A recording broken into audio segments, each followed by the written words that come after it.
Bonjour à tous et bienvenue et merci pour votre présence aujourd'hui. Nous avons décidé d'échanger sur ce sujet parce que chez Evaluo, nous nous sommes rendus compte que le sujet des examens en ligne suscite beaucoup d'intérêt chez les écoles, les enseignants et les formateurs indépendants. Et que vous n'aviez pas forcément toutes les cartes en main sur ce sujet. Alors, ce webinaire, c'est le résultat de plus de 2 ans d'échanges avec vous à appréhender vos problématiques et à construire une vision pour l'évaluation en ligne. Je vais très rapidement présenter Evaluo avant d'embrayer sur le sujet qui nous intéresse. Donc Evaluo, avant de devenir une entreprise, c'était un projet que j'ai développé avec Thibaut Forax, développeur informatique, car on s'est rendu compte pendant nos années d'école et même après nos années d'école en échangeant avec des amis enseignants que l'évaluation des compétences est un moment crucial dans le cycle de l'enseignement, mais qu'elle ne bénéficiait pas de tous les avantages qu'apporte la technologie dans d'autres secteurs. Le digital a apporté divers avantages, tous secteurs confondus, et notamment dans l'enseignement et la formation. Mais quand on touchait au sujet des examens, on retombait dans les process archaïques, contraignants et lourds en logistique. Alors on a souhaité par passion apporter notre pierre à l'édifice pour faire évoluer cette branche. Aujourd'hui, je suis directeur général d'Evaluo que j'ai fondé avec 4 associés. Notre conviction, c'est que l'on veut apporter ce que la technologie a de meilleur pour les évaluations. C'est pourquoi nous sommes engagés auprès de l'association EdTech France. Notre projet a été sélectionné parmi des centaines d'entreprises pour rejoindre Pépinière 27 afin d'obtenir les ressources nécessaires pour pouvoir maîtriser plus confortablement l'accélération de notre activité. Voilà, je ne vous ferai pas de biographie plus étendue. Je pense que ce qui nous intéresse aujourd'hui, c'est les examens en ligne. Alors je propose qu'on passe à la suite sans transition et que l'on découvre les 7 étapes clés pour réussir vos examens en ligne. Pendant la réunion, n'hésitez pas à poster vos questions dans la discussion. Comme ça alimentera un échange à la fin du webinaire. Alors, je vous partage la présentation.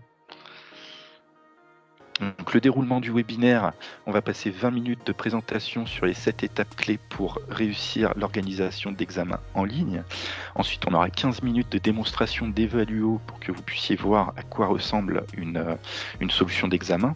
Et enfin, on aura 10 à 20 minutes d'échange dédiés à la co-construction, où je vais répondre à vos questions.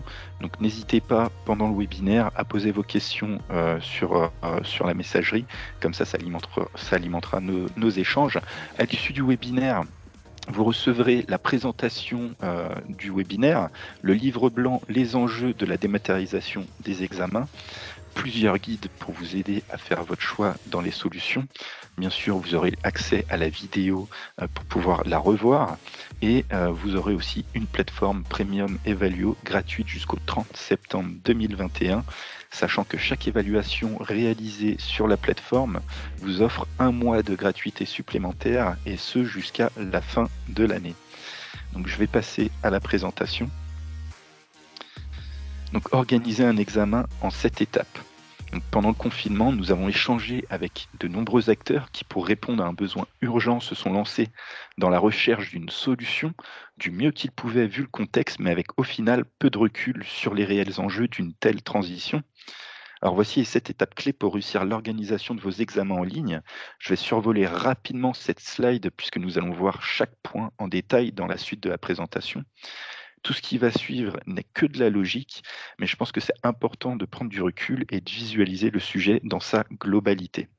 Donc la première étape, c'est déjà de savoir pourquoi vous souhaitez faire des évaluations en ligne. Ensuite, c'est de savoir comment choisir une solution. La troisième étape, c'est d'apprendre à utiliser la solution choisie. En quatrième, on partage les connaissances au sein de notre organisation, de notre établissement. Ensuite, il y a une phase de test avant d'utiliser en réel la solution. Puis enfin, ce sont les étapes que vous connaissez déjà, donc définir l'objectif de l'examen et coordonner les différents acteurs qui interviennent au cours d'un examen. Donc savoir pourquoi vous organisez vos examens en ligne. Il peut y avoir plusieurs raisons pour vouloir passer du papier à l'outil informatique. Le but de cette étape, c'est de prendre conscience du besoin qui motive ce choix pour orienter tout le reste du processus vers cette motivation. Donc la première motivation, ça peut être le distanciel. pour bénéficier de plus d'agilité en temps normal, pouvoir s'adresser à une plus grande population de candidats pour des concours, par exemple, ou avoir une alternative au présentiel en cas d'événements inattendus. On peut avoir aussi une motivation par le confort pour optimiser le processus logistique, par exemple, autour du papier, des transports, de l'impression. Ça peut être une motivation économique, donc pour réaliser des économies en comparaison au modèle papier des examens. Vous pouvez avoir aussi une motivation par rapport au temps, donc pour gagner du temps sur certaines tâches, comme par exemple les corrections des copies, la retranscription des notes dans votre système d'information. Ça peut être pour répondre aussi à l'inclusivité, donc ça a de pair avec le distanciel, mais par exemple pour les concours d'entrée, pouvoir s'adresser à une population plus large de candidats, car les candidats n'ont pas besoin de se déplacer, de louer une chambre d'hôtel par exemple pour pouvoir passer des concours dans une ville ou même dans plusieurs villes. On peut avoir aussi une problématique d'environnement, donc dans un souci d'éthique par rapport à l'environnement, il faut savoir qu'un examen en ligne pollue 10 fois moins qu'un examen papier. Ça peut être aussi pour améliorer le suivi des élèves, pour optimiser le suivi en bénéficiant d'une interface dédiée à l'analyse des résultats. Et enfin, ça peut être aussi pour mieux coordonner, pour coordonner les personnes qui interviennent dans le processus d'examen, voire uniformiser les examens à grande échelle, à échelle nationale. Donc voilà, les échanges peuvent être fluidifiés grâce à une interface qui gère tout. Donc, savoir comment choisir la bonne solution. Aujourd'hui, il existe plusieurs alternatives pour évaluer en ligne. Certaines sont plus adaptées. Je ne vous cache pas que, vu la nature de notre activité, chez Evaluo, nous préconisons une solution dédiée, car elle fournit beaucoup plus d'avantages que les solutions de substitution. Donc, on a identifié quatre manières de faire des examens à distance en ligne, en tout cas. Donc, passer par un logiciel de bureautique et des échanges d'emails, passer par des logiciels de bureautique et de la messagerie instantanée, passer par un logiciel de learning management system qui intègre des fonctionnalités de quiz, par exemple, et enfin passer par une plateforme d'examen en ligne dédiée aux évaluations. Donc on va voir les inconvénients et les avantages de chacune de ces solutions. Donc pour le logiciel bureautique avec les emails, l'avantage, c'est qu'il n'y a aucune installation a priori puisque, la plupart des personnes possèdent une boîte mail et des logiciels de bureautique. Il n'y a pas de prise en main, encore une fois, parce que ce sont des solutions qui sont déjà utilisées. Et enfin, il y a une notion de gratuité, parce que la plupart des boîtes mail sont gratuites et il y a certains logiciels bureautiques aussi qui sont gratuits, en disponibilité gratuite. Pour les inconvénients, on va avoir un effort d'organisation et de multiples échanges parce que ça demande un effort pour stocker l'information, donc les sujets d'examen, les copies rendues des élèves, organisées en fonction des classes, des niveaux, et ensuite retranscrire les notes et les résultats sur le système d'information de l'école. On va avoir un temps de correction des copies qui va être allongé parce qu'on va devoir regarder les copies des élèves, voilà, sur un logiciel comme Word, peut-être prendre des notes sur une autre page, peut-être retranscrire tout ça sur un fichier Excel et ensuite remonter toutes ces informations dans le système d'information. Donc la correction prend plus de temps. Il y a un risque très important de triche parce qu'il n'y a pas de contrôle de ce que font les élèves. Ça ne respecte pas toujours les conditions d'examen, du coup. Ça limite aussi la variété de sujets d'examen, on le verra plus tard, et ça ne respecte pas toujours la RGPD en fonction des solutions utilisées. On a ensuite les logiciels de bureautique avec la messagerie instantanée. Donc l'avantage ici, c'est qu'on a l'instantanéité de l'examen, que ça facilite l'échange de documents puisque tout se passe sur la messagerie instantanée, et on a aussi une notion de gratuité. Pour les inconvénients, ce sont les mêmes que pour la solution d'avant, donc les logiciels avec les emails. Il y a un effort d'organisation, on multiplie les échanges, un temps de correction des copies long, risque important de triche, ça ne respecte pas toujours les conditions d'examen, ni la RGPD, et enfin, ça limite aussi la variété de sujets d'examen. Pour la troisième solution, du coup, on a le Learning Management System, les LMS. Donc l'avantage, c'est qu'on retrouve l'instantanéité de l'examen. On supprime l'échange de documents puisque tout se passe sur la même interface. Et enfin, il y a aussi une variété d'examens, de sujets d'examen, puisque ces solutions ont souvent des possibilités de créer voilà, différents quiz avec de l'ajout de médias, etc. L'inconvénient, c'est qu'on va avoir souvent une installation du logiciel et un paramétrage de celui-ci, un temps de prise en main, un risque de triche, puisque en général, ces logiciels n'ont pas de système qui permette de prévenir la triche. Et encore une fois, ça ne respecte pas du coup les conditions d'examen, ça ne respecte pas toujours les RGPD en fonction des LMS utilisés. Et enfin, on arrive aussi sur des solutions qui deviennent payantes. Pour la dernière solution, donc les plateformes d'examen en ligne, on retrouve l'instantanéité de l'examen, on supprime les échanges de documents puisque tout se passe sur la plateforme. On a une grande variété de sujets d'examen puisque ce sont des plateformes dédiées à la création de sujets avec différents types de questions, de l'ajout de médias, de différentes ressources. On le verra plus tard dans la démonstration.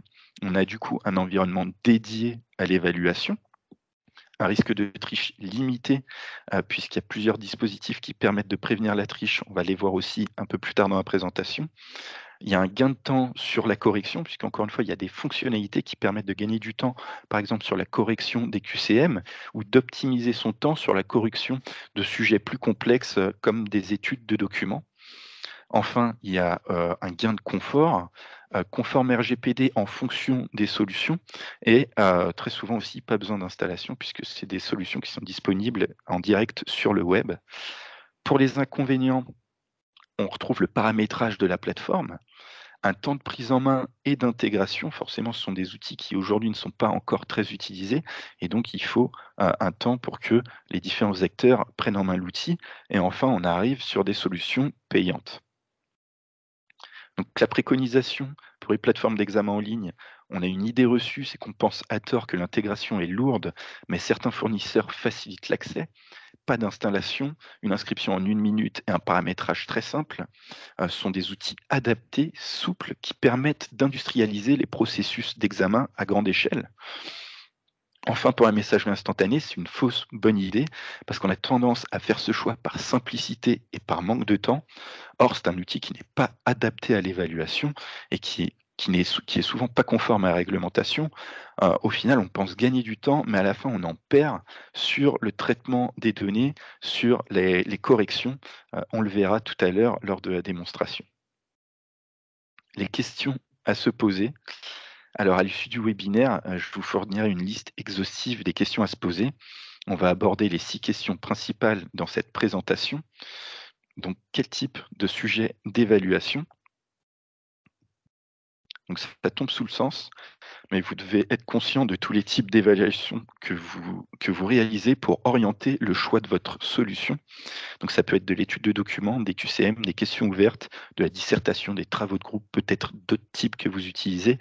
Voilà, soyez bien conscient des types de sujets d'évaluation que vous utilisez pour choisir une plateforme qui est adaptée à votre besoin. Donc, quelle autonomie pour l'élève? Donc, en échangeant avec différents acteurs, on se rend compte que l'autonomie laissée à l'élève change en fonction de leur niveau, des diplômes, de l'importance et de la nature de l'évaluation. Donc, il existe des dispositifs variés pour éviter la triche. Sachez qu'aujourd'hui, les solutions sont capables de proposer un dispositif qui bloque les fonctionnalités de l'ordinateur de l'élève pendant l'évaluation. Donc, il ne peut pas aller consulter un cours qui est stocké sur son ordinateur ou aller sur Internet pour chercher une réponse, par exemple. Elle propose aussi des QCM à questions aléatoires pour s'assurer que les élèves ne puissent pas copier les uns sur les autres. D'autres vont plus loin en instaurant une surveillance par webcam qui peut être en direct ou en différé, et parfois même avec une couche d'intelligence artificielle. Il faut savoir que ces solutions de surveillance par webcam sont beaucoup plus coûteuses économiquement et humainement. Donc, quelle ergonomie? Donc, le passage au numérique peut être un facteur de stress pour tous les acteurs, surtout si l'outil utilisé ne propose pas une interface intuitive. L'examen est déjà facteur de stress pour les élèves. Il faut alors leur fournir une interface de qualité qui va optimiser la réflexion de l'élève. Donc, il ne doit pas subir les défauts d'une application pendant une évaluation. Je vous donne un exemple, mais chez Evalio, nous avons travaillé l'interface pour que l'élève puisse consulter des documents, prendre des notes et répondre aux questions sans avoir à faire des allers-retours. Il dispose de tout sur une même fenêtre. De la même manière, l'enseignant doit disposer d'une interface de correction adaptée dans laquelle il dispose de tous les éléments nécessaires pour corriger, avec par exemple une correction type, des critères de correction, la possibilité de laisser des commentaires et de noter très simplement la copie. Pour l'édition de sujets, vous devez retrouver un module d'édition de sujets intégré, mais aussi la possibilité d'importer des sujets d'examen dans les différents formats que vous utilisez. Donc, ça peut être du PDF, ça peut être du Word ou d'autres formats. Il faut aussi penser au personnel qui administre la solution avec une gestion d'utilisateurs simple par import de fichiers ou par connexion avec votre système d'information.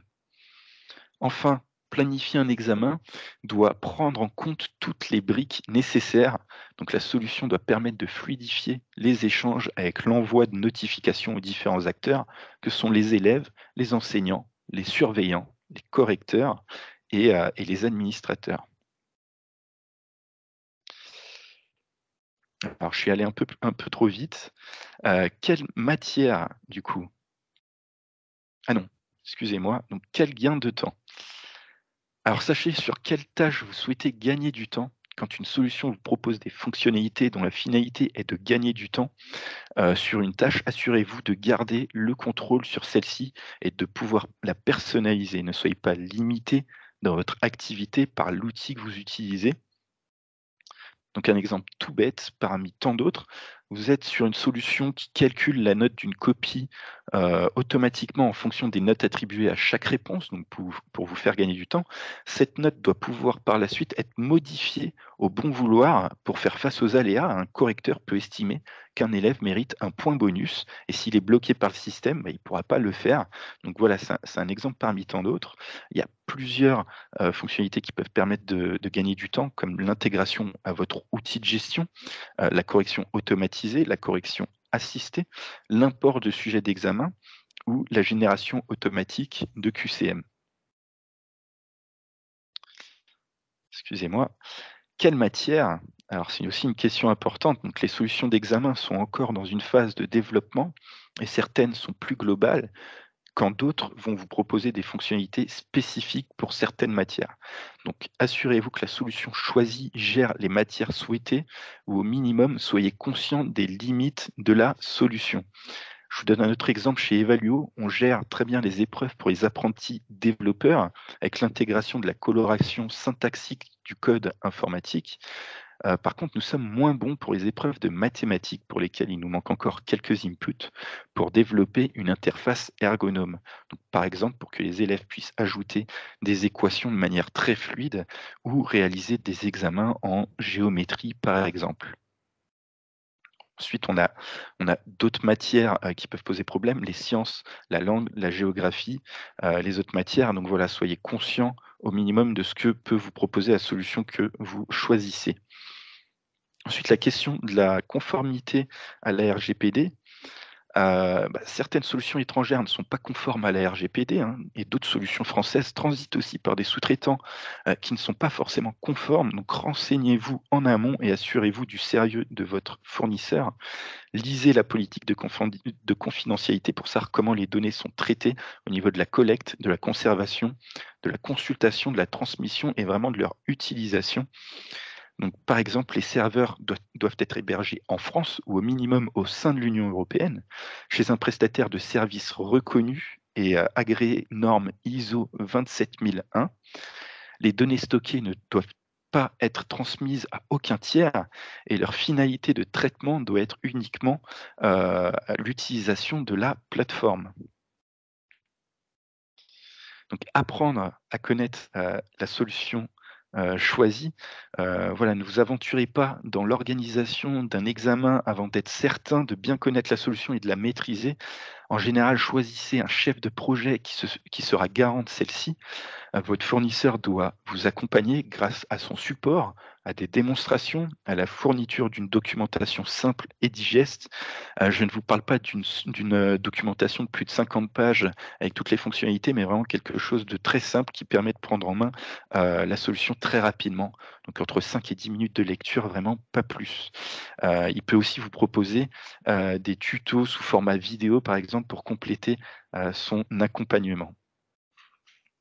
Donc partager les connaissances, c'est la phase d'après. Donc tous les utilisateurs de votre plateforme doivent connaître les fonctionnalités qui les concernent. Votre fournisseur doit vous assurer des démonstrations pour les utilisateurs et mettre à disposition des vidéos et des documents, d'utilisation simples. Donc voilà, vraiment il faut aussi passer par cette phase où voilà, on va partager l'information aux membres de l'organisation et donc c'est une phase très importante. Donc voilà, une plateforme intuitive peut beaucoup aider, à la prise en main, mais pour moi, il faut toujours, un accompagnement et ça, c'est votre fournisseur qui doit vous fournir ce service, et qui doit vous accompagner pour que tout se passe au mieux. Ensuite, eh bien, on a la phase de test avant, d'utiliser, la solution. Donc tester sur un périmètre restreint, vous permettra d'intégrer, les processus et d'identifier les points de vigilance et d'éventuels points d'amélioration. Donc encore une fois, votre fournisseur doit vous accompagner pendant tout ce processus pour pouvoir adapter son assistance et certaines fonctionnalités. Donc, tester sur des examens non déterminants, comme des devoirs ou de simples contrôles de connaissances. Donc, en 5 étapes, on définit un périmètre, ça peut être une classe ou une spécialité dans votre établissement, dans votre organisation. Ensuite, vous pouvez tester quelques semaines, voire quelques jours sur un ou plusieurs examens. Ensuite, il y a une phase de feedback donc qui va permettre à votre fournisseur d'adapter son offre. On élargit le périmètre, on reteste voilà, sur quelques jours ou quelques semaines et enfin une fois qu'on a réalisé toute cette phase de test, on peut l'utiliser en réel, au sein de toute l'organisation. La phase de test peut durer une semaine ou 2 à 3 semaines, mais en 2-3 semaines, voilà, normalement, le test, est concluant. Excusez-moi. Donc définir l'objectif de l'examen, bien sûr, vous le faites déjà, mais bien comprendre l'objectif de l'évaluation vous permettra de bien choisir le type de sujet d'évaluation et de définir les modalités d'examen. Donc est-ce qu'on le fait en distanciel ou en présentiel, en surveillé ou en autonomie, en groupe ou seul? Il faut bien identifier, donc voilà le type et l'objectif d'examen, donc que ce soit des devoirs ou des exercices à maison, contrôle de connaissances, des examens blancs certifiants, des concours d'entrée. Voilà, ça vous permet de mettre en place et de ne pas vous tromper, dans le paramétrage de chaque, examen. Et enfin, la dernière phase, c'est coordonner les différents acteurs. Donc une plateforme bien construite permet de coordonner les différents acteurs. Les enseignants préparent les sujets d'examen seuls ou en collaboration. Les membres de l'administration ou les enseignants organisent les examens. Les élèves et surveillants sont prévenus du moment de l'examen. Voilà, si la plateforme propose ce type de gestion avec différents utilisateurs, alors la coordination est facilitée. Donc il faut vraiment identifier tous ces types, donc qui sont les administrateurs, les enseignants, les surveillants, les élèves et les correcteurs. Et donc enfin, les conseils pratiques, donc la clé du succès, c'est une bonne préparation et un accompagnement de qualité. Donc faites-vous accompagner, ne sous-estimez pas l'accompagnement que proposent les plateformes, les démonstrations, la documentation, les vidéos et l'assistance. Planifiez, donc ça tombe sous le sens, mais un examen numérique demande autant de préparation qu'un examen sur table. Planifier l'examen permet d'anticiper d'éventuels problèmes, d'organisation et même avant de planifier, tester du coup la solution. Et enfin, éviter d'adapter l'examen à l'outil, c'est l'outil qui doit être adapté à vos examens, à votre besoin. Parce que sinon, on a un problème d'alignement pédagogique, donc une inadéquation entre les moyens d'évaluation et l'objectif de compétences à évaluer. Donc voilà, c'est la fin de cette première partie de la présentation et donc des 7 étapes clés. Sans transition, je vais passer à la démonstration de notre outil. Ce que je vous propose, c'est d'essayer de poser vos questions sur le fil d'actualité pour que je puisse engager un échange par la suite. Alors juste un instant, je vais basculer ma présentation sur. Donc voilà, là on est sur le tableau de bord d'Evaluo. Donc, donc je suis en compte gestionnaire, hein. Donc il y a plusieurs types de comptes, hein, les enseignants, les élèves qui ont différentes fonctionnalités ici. Donc ici, alors je précise que je suis sur une version de test. Donc je peux avoir plusieurs tests qu'on réalise en interne sur cette version de la plateforme. C'est pour ça qu'on voit que j'ai plusieurs examens où je suis surveillant en course parce qu'on réalise nos tests. Je vais vous présenter vraiment très rapidement la solution. Les fonctionnalités principales, on ne va pas aller dans les fonctionnalités qui sont plus complexes. Donc déjà, en fait, pour organiser un examen sur Evaluo, on va déjà créer des sujets d'examen. Ensuite, on va organiser les examens en faisant appel aux sujets qui sont créés, donc à notre banque de sujets. Et ensuite, on lance l'examen. Donc pour créer un sujet d'examen, il suffit de cliquer sur Sujet. Alors excusez-moi, j'étais pas connecté. Je me reconnecte. Donc voilà, on va cliquer sur Sujet. Et ici, on va avoir accès à toute notre banque de sujets. Donc on a des sujets qui ne sont pas terminés, donc ce sont des brouillons qui attendent d'être terminés pour pouvoir être utilisés, et des sujets au statut terminé, donc qu'on peut utiliser pour les examens. Il suffit de cliquer sur Créer un sujet. Je ne vais pas créer un sujet du début à la fin pour que la présentation soit plus fluide. Je vais plus vous montrer un sujet qui est en cours de création, qui est un sujet de BTS très connu. Il suffit de cliquer dessus.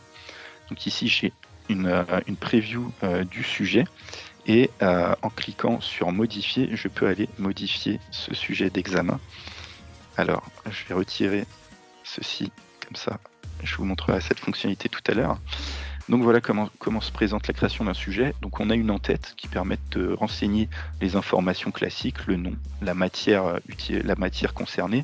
On peut mettre un temps estimé pour répondre à ce sujet.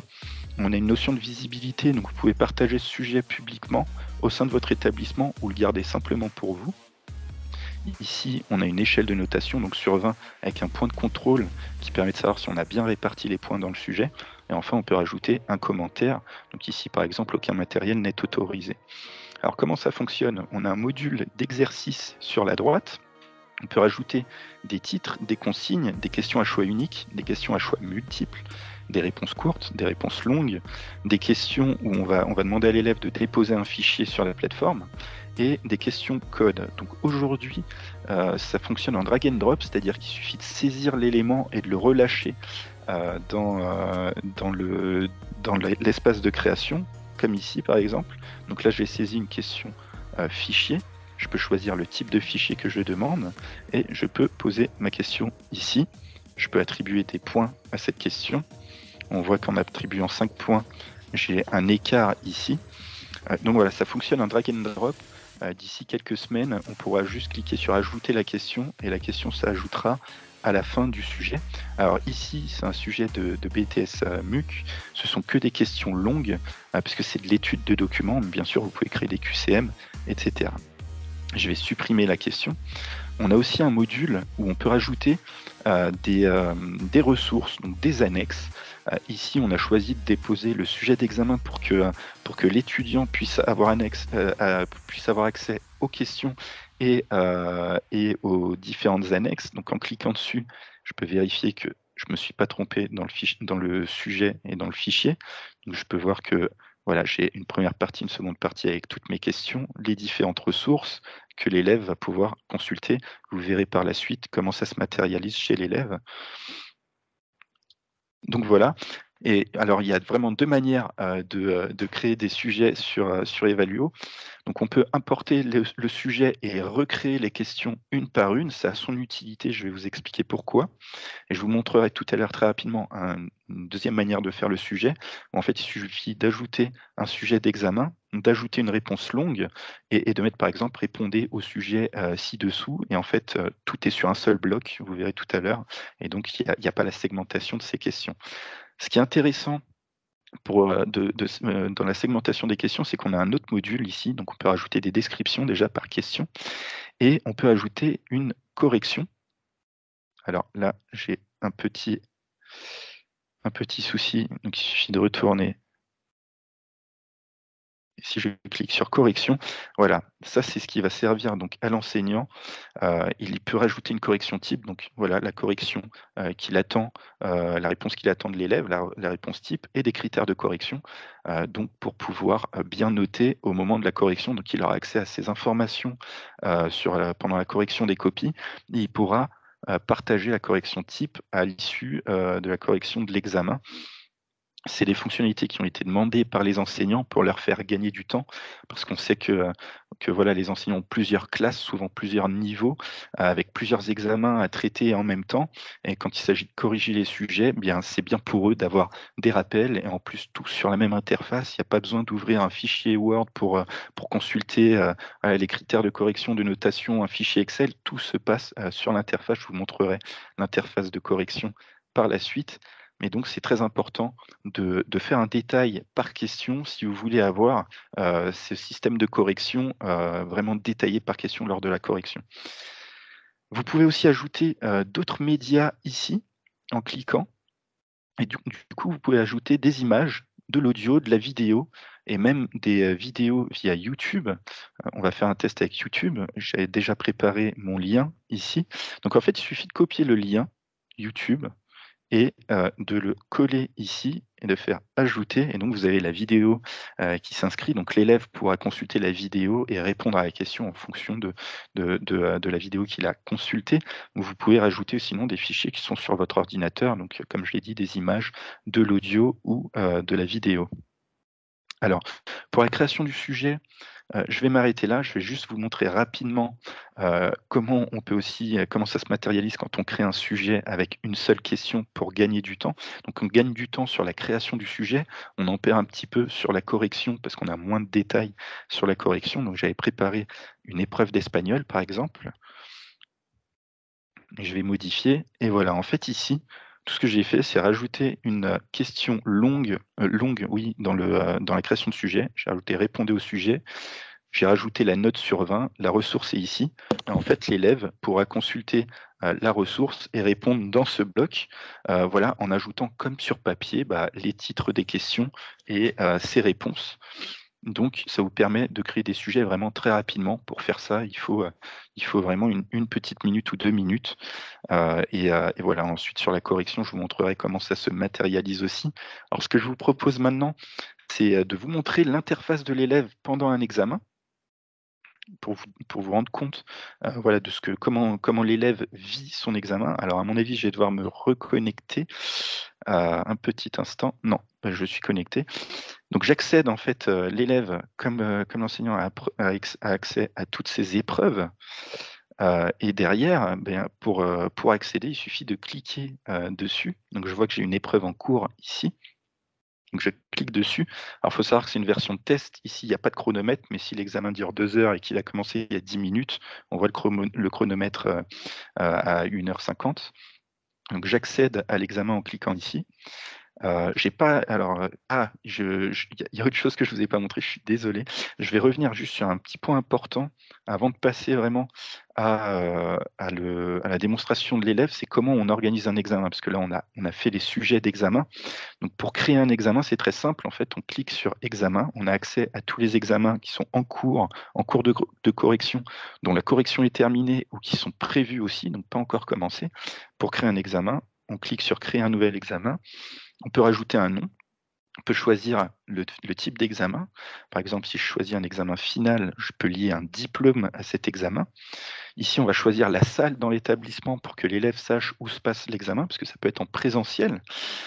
Donc, on choisit la salle. On peut spécifier que ça se fait aussi à domicile, à distance. Ici, on va choisir la date et l'heure. Ici, on va aller sélectionner le sujet dans la banque de sujets. On va sélectionner une durée et enfin on peut activer le mode sécurisé. Alors le mode sécurisé, c'est ce que je vous disais tout à l'heure. S'il est activé, l'élève quand il accède à l'examen prend tout son écran. Il ne peut pas aller consulter son ordinateur, les cours sur son ordinateur ou internet. Il peut essayer de forcer le système, donc ça c'est possible forcément, mais ce qui se passe, c'est que s'il force le système, il a un message qui le prévient qu'il est en train de forcer le système et qu'il va être éjecté de l'examen. Le surveillant, lui, est au courant de tout ça, il a tous les logs de l'élève, donc il est capable de savoir toutes les actions que l'élève a réalisées et derrière, au surveillant de décider s'il veut réintégrer l'élève à l'examen, ou pas. Vraiment là-dessus, vous êtes libre. Alors ici, on va choisir le ou les surveillants, le ou les correcteurs. On peut rajouter une consigne globale. Ici, on a accès aux classes et aux élèves. Donc, il suffit de cliquer dessus pour que ça s'ajoute aux élèves qui participent. Donc, on peut les retirer, on peut les ajouter un par un. Voilà, vous êtes vraiment libre d'organiser votre examen comme vous le souhaitez. Ce que je vais faire, c'est que je vais revenir du coup dans le cas de l'élève qui répond à un examen. Alors, j'ai pas mis le dispositif anti-triche parce que forcément, vu que je jongle entre différentes fenêtres, je vais me faire éjecter de l'examen et du coup, c'est pas optimal pour la présentation. Donc ici, l'élève, quand il a cliqué sur accéder à l'examen, il peut avoir plusieurs sujets d'examen. Ici, il y en a qu'un. En fait, en cliquant dessus, donc il a accès, alors on voit que j'avais déjà, noté, des choses, ici. Donc il a accès en fait à toutes les questions avec un éditeur de texte classique, donc il peut noter, voilà ce qu'il souhaite, il peut le mettre en forme, donc voilà, il peut vraiment mettre en forme son sujet, donc ça permet heu, d'avoir vraiment un rendu à la fin propre, et bien présentable. Donc pour consulter le sujet, il va cliquer sur le sujet juste ici et ça se présentait comme ça. Donc l'écran va se séparer et il va pouvoir consulter les questions et voilà et les différentes annexes qui vont lui permettre de répondre aux questions. Il peut l'agrandir s'il souhaite. C'est du PDF, hein, donc voilà, il peut dézoomer, rezoomer. Il peut revenir en mode partagé et il peut ensuite aussi le retirer s'il le souhaite. Donc voilà, c'est vraiment optimal puisque, l'élève n'a pas besoin d'aller chercher l'information, il est sur sa question et il répond en même temps. Il peut aussi se créer des brouillons, donc j'en avais déjà créé à l'avance, donc il suffit de cliquer ici. Ici, je l'ai nommé idée numéro 1 et l'élève va pouvoir organiser ses idées avant de passer au propre. Donc il peut vraiment tout marquer dessus ou réaliser un simple copier-coller sur un endroit, du document. S'il n'a pas envie de revenir chercher, cet élément, qui lui paraît important, il peut se le mettre de côté et donc du coup, il peut organiser ses idées, il peut l'agrandir, le rapetissir et c'est, un brouillon volant, donc il peut vraiment le positionner où il veut et venir le remettre ici. Il peut créer vraiment toutes sortes de brouillons et voilà, donc c'est vraiment un truc assez cool pour eux. Comme ça, ils ont accès à l'information, ils peuvent modéliser leur information, ils peuvent ensuite la retranscrire en réponse. Donc voilà comment se passe, l'interface, d'un élève pendant la réponse à un examen. Donc ici, on est sur un examen de type étude de documents. On pourrait retrouver un QCM, classique où l'élève va cocher les bonnes réponses, ou des questions code où l'élève va taper du code avec la coloration syntaxique, et cetera. Donc je reviens ensuite, pour une dernière démonstration, comment se passe la correction chez l'enseignant. Donc en fait, il suffit de cliquer sur examen. Ici, il va voir qu'il a des examens en cours de correction, celui-là par exemple. Il suffit de cliquer. Il a déjà la liste des élèves qui ont été présents ou absents. Donc ici, je ne suis pas sur un examen sécurisé, donc je vais avoir moins d'informations à ce niveau-là, mais il peut afficher les logs. Donc voilà, il peut savoir ce qu'a réalisé l'élève et si, voilà, s'il a accédé à l'examen et s'il a bien répondu à toutes les questions, et cetera. Quand on est en examen sécurisé, ici, on a plus de détails, à savoir si un élève a été éjecté, si un élève demande à réintégrer l'examen, et cetera. Comme ça, le surveillant peut vraiment monitorer l'examen en direct. Donc ensuite, pour corriger les sujets, on clique sur corriger les sujets. On a accès à tous les sujets, donc là, j'avais déjà commencé plusieurs corrections.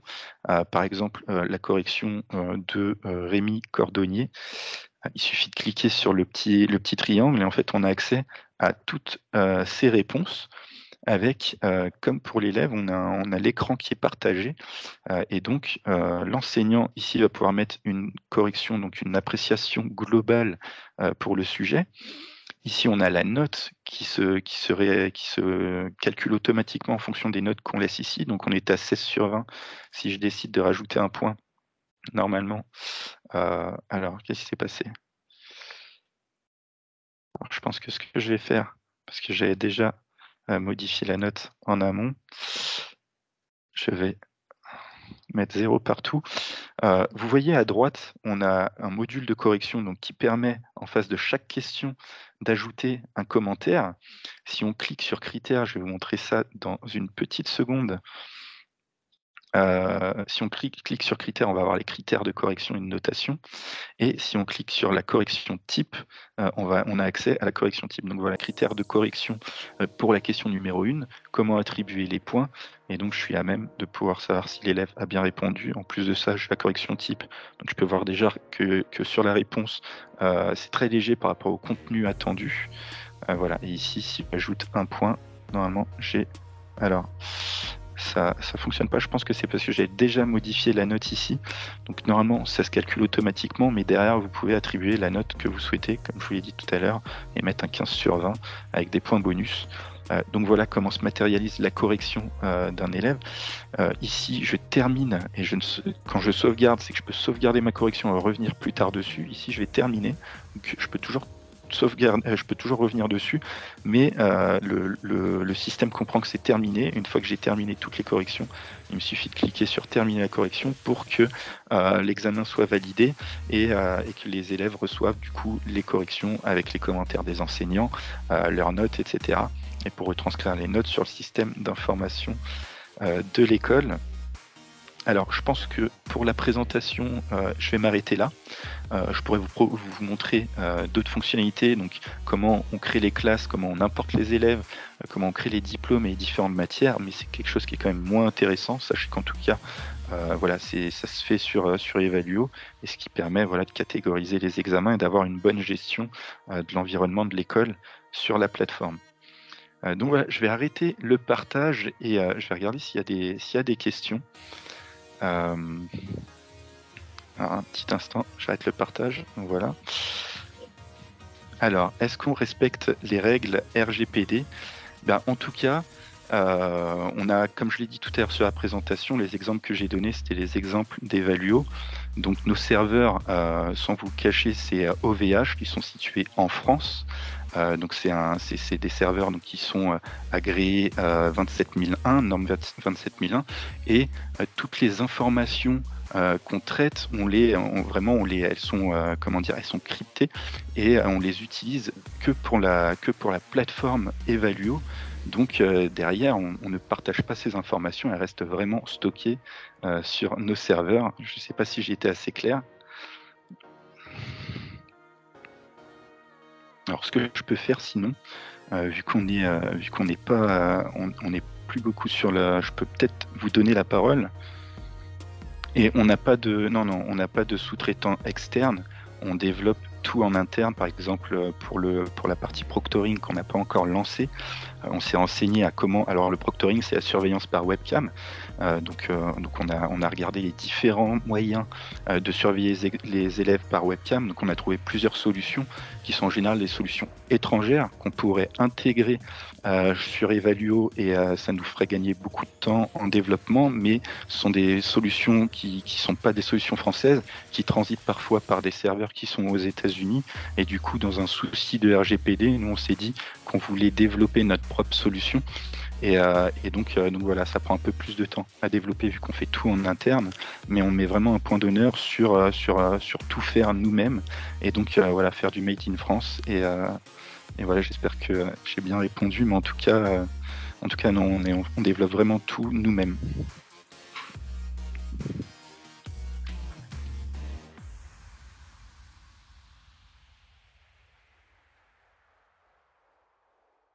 Alors, ce que je peux faire, c'est peut-être engager la discussion. Je peux vous donner la parole, il faut juste que j'aille sur les paramètres. Je ne sais plus où les trouver. Option de la réunion. Je vais autoriser les micros pour les participants. Et si vous voulez prendre la parole à Anna-Maria, vous pouvez la prendre. Oui. Oui, bonjour. Oui, je vous entends. Oui, en fait, je vais me présenter. Je suis Anna-Maria Moldovan-Constantin. Je suis Oui, ingénieure pédagogique. Je travaille sur les examens à distance et donc je m'intéresse à l'évaluation à distance. Et en d'accord. fait, en termes de plateforme et outils qui est sécurisé, en fait, j'ai constaté qu'il y a pas mal de solutions de proctoring qui sont très Mhm, invasives d'ailleurs, mhm. mais par contre, rien n'empêche les étudiants à utiliser un deuxième écran ou à monter un bureau virtuel et faire en sorte que ça se voit pas sur le logiciel sur lequel ils passent l'examen. D'accord. Alors ça, en fait, chez nous, le proctoring va marcher de pair avec ce que j'expliquais tout à l'heure, le dispositif anti-triche. Donc nous, notre dispositif, c'est vraiment l'examen qui prend tout l'écran de l'élève. Si l'élève branche un deuxième écran, il est éjecté en fait. Et voilà, il y a comment dire, il y a un message d'alerte et il est éjecté de l'examen. Le surveillant, lui, dans les logs, verra que l'élève a essayé de brancher un deuxième écran et c'est pour ça qu'il a été éjecté.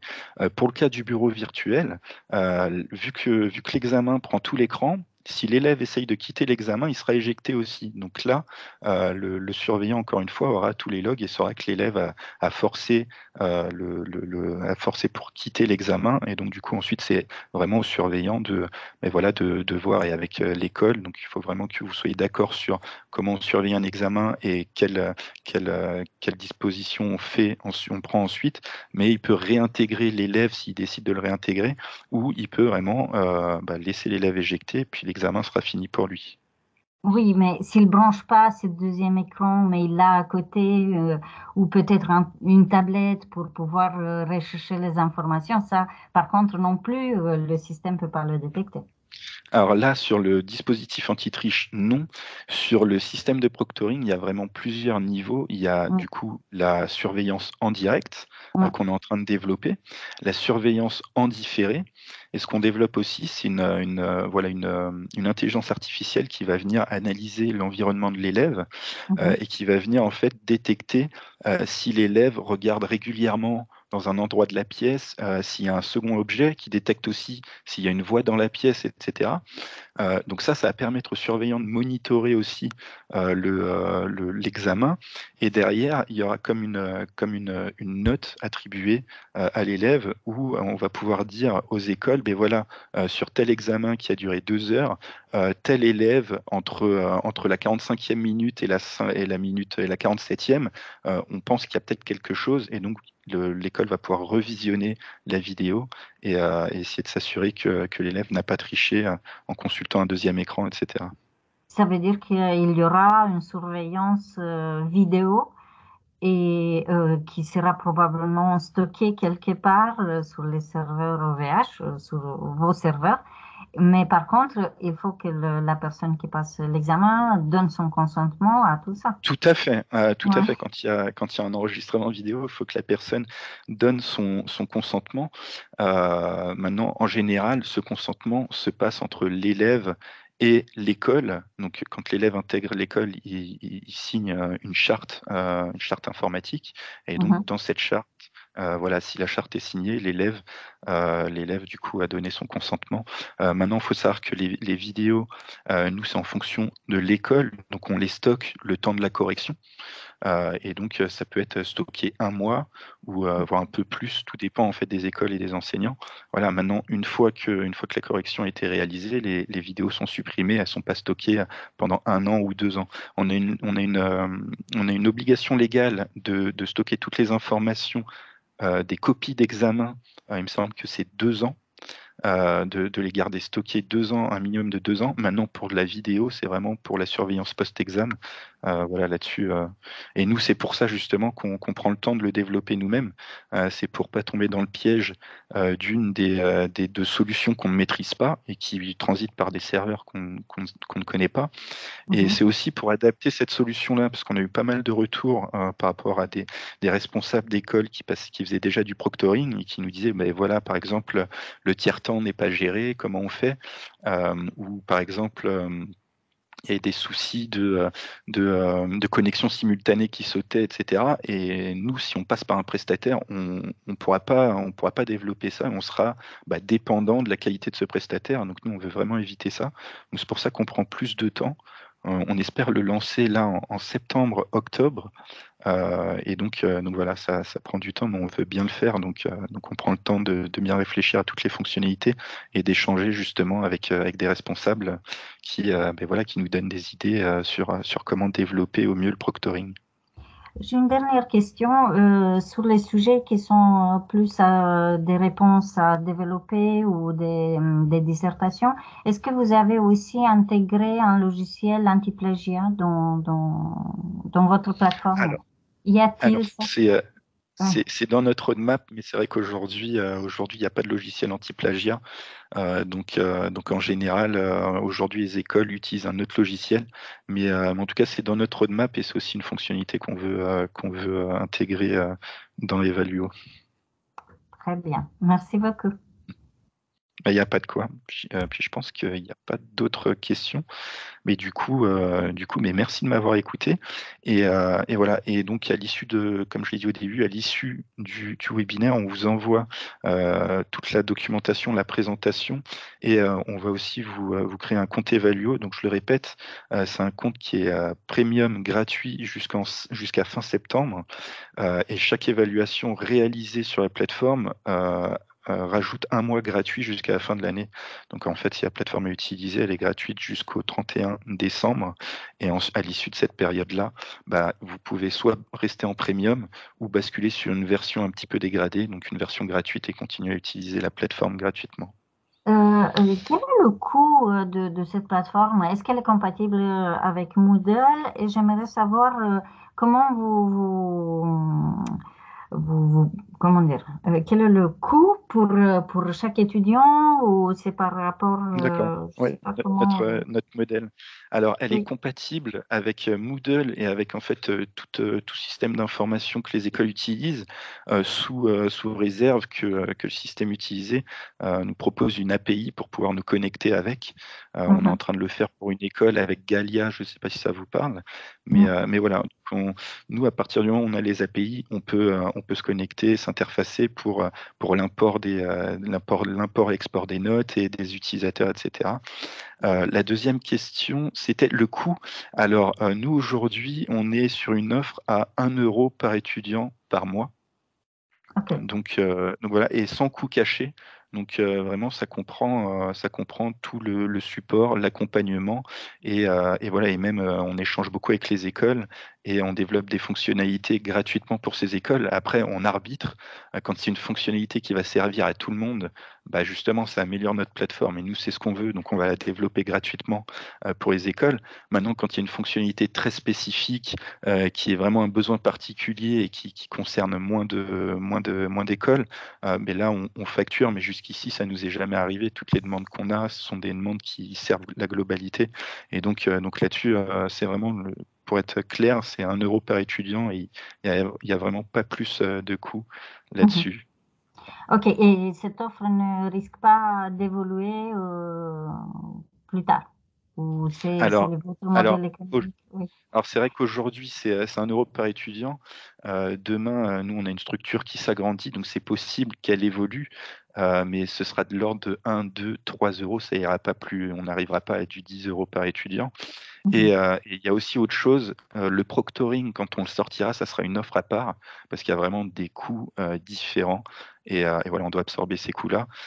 Donc vraiment, le fait d'avoir plusieurs caméras en simultané, avec de l'intelligence artificielle dessus, de stocker les données, et cetera, voilà, on sait très bien qu'on ne peut pas le faire à 1 € par étudiant, donc on réfléchit au prix le plus juste. Ce qui est certain, c'est qu'on sera sûrement quand même moins cher que les concurrents, vu qu'on le développe nous-mêmes.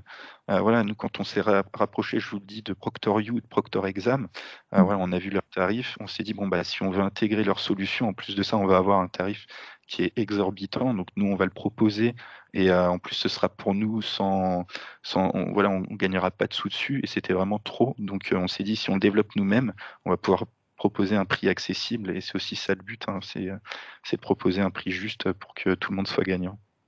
Ok, merci beaucoup pour vos réponses. Mais il n'y a pas de quoi.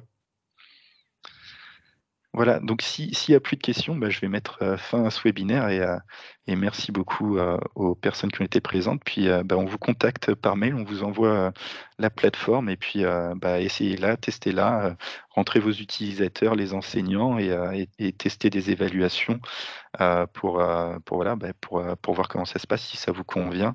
Et voilà, et profitez du temps gratuit puisque c'est jusqu'à la fin de l'année, donc ça vous permet vraiment d'utiliser la solution et de savoir si ça vous correspond. Voilà. Ben, je vous dis au revoir et je ferme la réunion.